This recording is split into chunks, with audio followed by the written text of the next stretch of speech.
Hello बच्चों, good morning everyone. जैसे कि इससे पहले का जो आप लोगों को वीडियो मैंने दे रखा था, उस वीडियो में बात चल रही थी संघ कार्डेटा की। और कार्डेटा का जो वर्ग था, कौन सा वर्ग था? क्लास आपका है 9 और 9th में क्या पढ़ रहे हैं? बायो। ठीक है, इसके तहत जो संघ आप लोगों का चल रहा था वो संघ कौन सा था? कार्डेटा। ठीक है, कार्डेटा का वर्ग मैं पढ़ा रहा था। वर्ग कौन सा था? स्तनधारी, यानी कि मैमेलिया। और इस स्तनधारी को मैंने वर्गीकृत कर दिया था उपवर्गों में। ठीक है, 2 उपवर्गों में मैंने इसको विभाजित भी कर दिया था। इससे जो पहले का वीडियो था, पहला था प्रोटोथीरिया। कौन सा था? प्रोटोथीरिया। पहला कौन सा है? प्रोटोथीरिया। और दूसरा कौन सा था? थीरिया। ठीक है, आज मैं आप लोगों को प्रोटोथीरिया के बारे में पढ़ाऊंगा। ठीक है, किसके बारे में? प्रोटोथीरिया, यानी कि स्तनधारी को 2 वर्गों में बांटा गया। एक हो गया सीधे शब्दों में निम्न, नीचे का स्तर, और एक हो गया आपका उच्च, ऊपर वाले। ठीक है, यहां से निम्न से ही, जैसे आप लोग जानते हैं कि यदि हमें मैथ पढ़ना है तो मैथ में हमको क्या 1 to 10 या 1 to 100 इस गिनती को हमें याद करना पड़ेगा, लिखना है, और इनके अक्षरों को याद करना पड़ेगा कि कौन सा अक्षर। जैसे 45 है, तो हमको जब ये ज्ञात होगी 1 से 100, तभी हम बता पाएंगे कि 45 क्या है। ठीक है, इसी तरह जैसे टेबल है 220, जो कॉमन होता है कि 2 से 20 तक का पहाड़ा, ये आपको याद करना पड़ेगा। ठीक है, जिसके तहत आने वाले जो सवाल होते हैं वो आसानी से लगाए जा सकते हैं। इसी में जैसे स्तनधारी है, एक हो गया निम्न और दूसरा हो गया उच्च। ठीक है, तो आज बात चल रही है निम्न वर्ग की, और निम्न को हमने कहां पर रखा? प्रोटोथीरिया में। कहां रखा? प्रोटोथीरिया में। ठीक है, तो बात करते हैं प्रोटोथीरिया की। ये क्या है? एक ये उपवर्ग है। किसका? स्तनधारी वर्ग का एक ये उपवर्ग है। कौन सा है? प्रोटोथीरिया। ठीक है,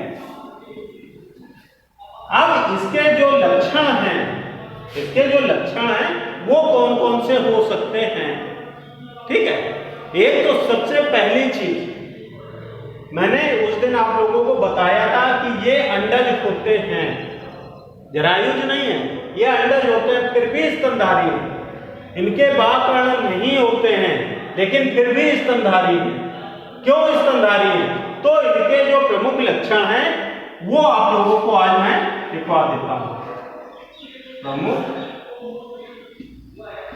लक्षण नंबर 1 लिखिए। नंबर 1 में लिखिए,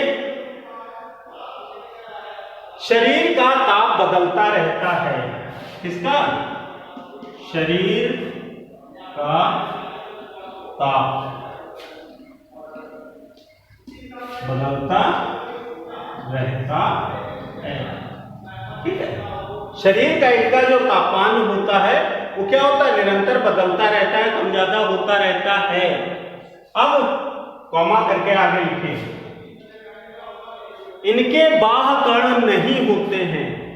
इनके बाह्यकर्ण यानी कि जो कान होते हैं वो नहीं होते हैं। जैसे हम लोगों में ये कान होते हैं बाहर की ओर, ठीक है, इनमें बाह्यकर्ण नहीं होते हैं। नंबर 2,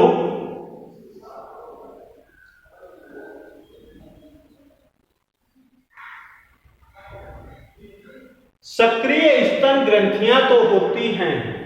सक्रिय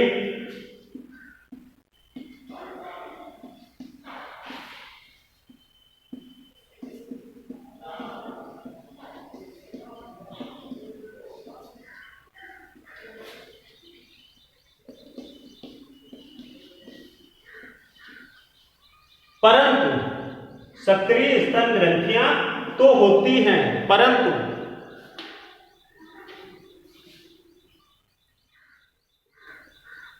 लिखा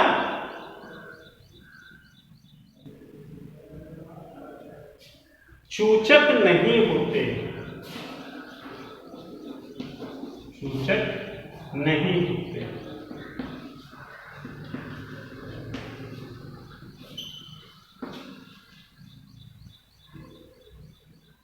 अगला नंबर, ये अंडायुज होते हैं, ये अंडायुज होते हैं।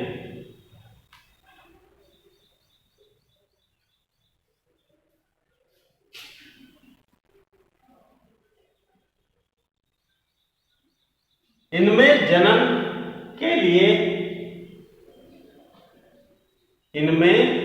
जनन के लिए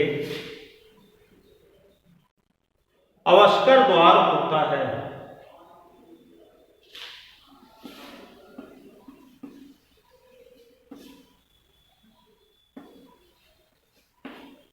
अवस्कर द्वार होता है। अवस्कर द्वार का मतलब होता है कि इसी से ये मल भी त्याग देते हैं, मल और मूत्र, ठीक है, और उसी से अंडे भी निकालते हैं और उसी से जन्म की क्रिया भी करते हैं, ठीक है। तो वो होता है अवस्कर द्वार। अगला नंबर लिखिए,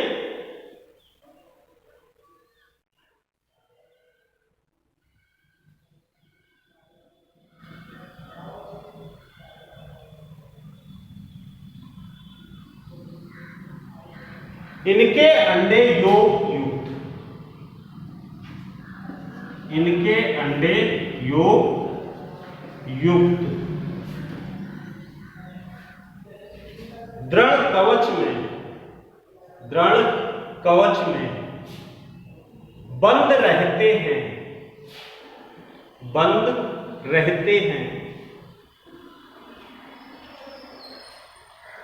देखिए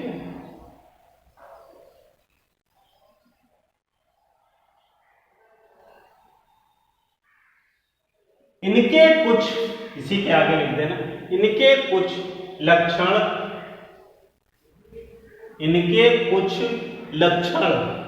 सरीसृप से भी मिलते हैं, सरीसृप से भी मिलते हैं।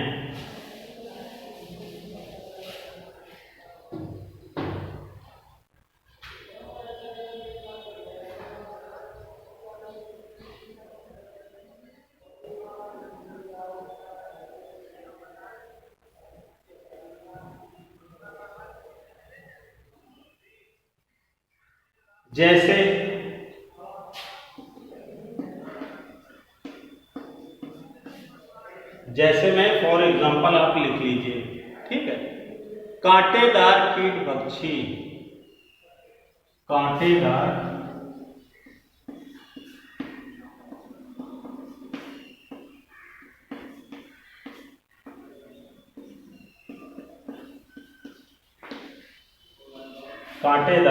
कीट भक्षी,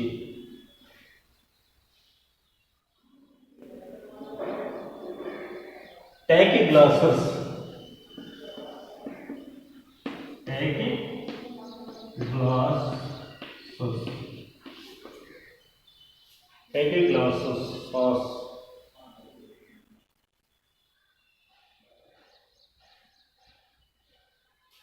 तथा कॉमा कर दीजिए, ठीक है।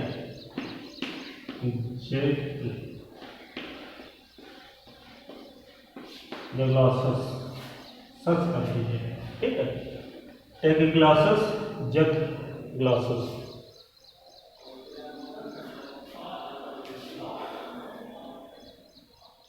तथा प्लेटिपस,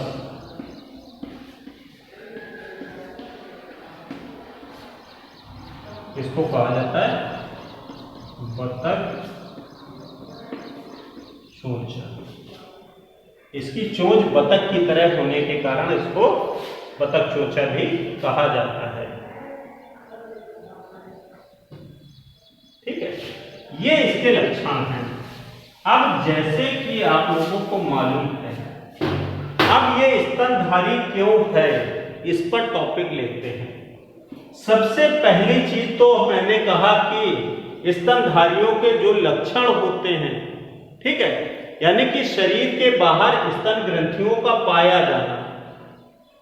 पुरुषों में वृषण शरीर के बाहर होते हैं, बाह्य कर्ण जो होते हैं बाहर होते हैं, लेकिन इनमें ऐसे लक्षण नहीं है, फिर भी ये कैसे हैं, फिर भी ये स्तनधारी हैं।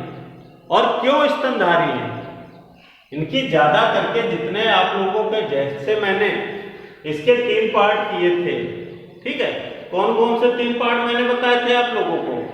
पहला था इओथीरिया, कौन सा था? इओथीरिया। दूसरा था एलोथीरिया, ठीक है, इओथीरिया और एलोथीरिया, ये सभी जितने हैं वर्ग जो हैं विलुप्त हो चुके हैं। इसके बाद कुछ प्रजातियां जो हैं, एक वर्ग आपका एक उपवर्ग बचा था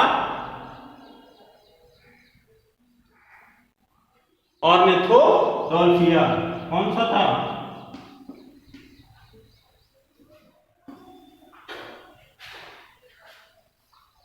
ऑर्निथोडोल्फिया,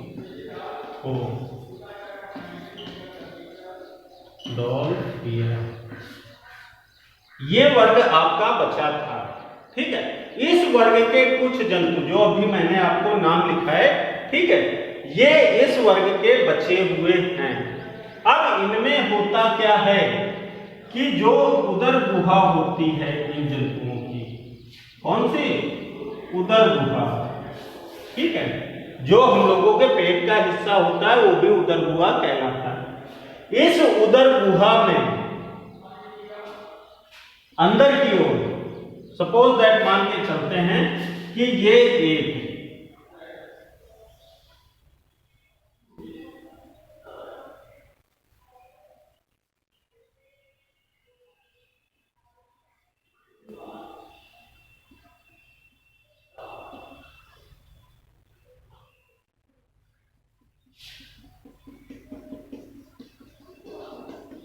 बतख चोचा है, ठीक है, ये इसका हो गया मीडियम मिडिल भाग हो गया, कौन सा? उदर गुहा, कौन सा हो गया? उदर गुहा, ठीक है। इस उदर गुहा के अंदर ऐसे करके, ठीक है, त्वचा से मिले हुए, ठीक है, क्या पाए जाते हैं? स्तन ग्रंथियां, क्या पाई जाती हैं?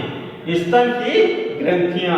जब ये अंडे को देता है, अंडायुज होने के कारण अंडे ही देगा, अंडे को देता है, जब इसके चूजे यानी कि अंडे से निकलने वाला जो जीव होता है, इस अंडे के चूजे जब बाहर निकलते हैं तो ये अपने जीवन यापन के लिए क्या करते हैं? जैसे हम लोगों के शरीर से पसीने की ग्रंथियां, श्वेत ग्रंथियां जो होती हैं, ठीक है, उनसे पसीना बाहर निकलता रहता है, उसी प्रकार इनकी जो स्तन ग्रंथियां होती हैं, उन स्तन ग्रंथियों से दूध जो है बाहर निकलता है। और इन बाहर आने वाले दुग्ध को यही चूजे जब बाहर आ जाते हैं अंडे के, तो यही इन दूध को चाट के बड़े होते हैं, ठीक है, इसलिए ये स्तनधारी में आता है। आगे सुनिए, ये स्तनधारी में आ जाता है, आगे समझिए। अब इसके बाद अब बात चलाते हैं, ठीक है, अब बात कौन सी चलेगी? प्रोटोथीरिया के, क्या हो गया? प्रोटोथीरिया के भाग हो गए। अब आपका आता है कौन सा? उच्च स्तनधारी, ठीक है, उच्च स्तनधारी। अब इसमें एक पार्ट आपका बचेगा, ठीक है, उसको मैं आप लोगों को कल के वीडियो में बताऊंगा, ठीक है बच्चों। थैंक यू, धन्यवाद।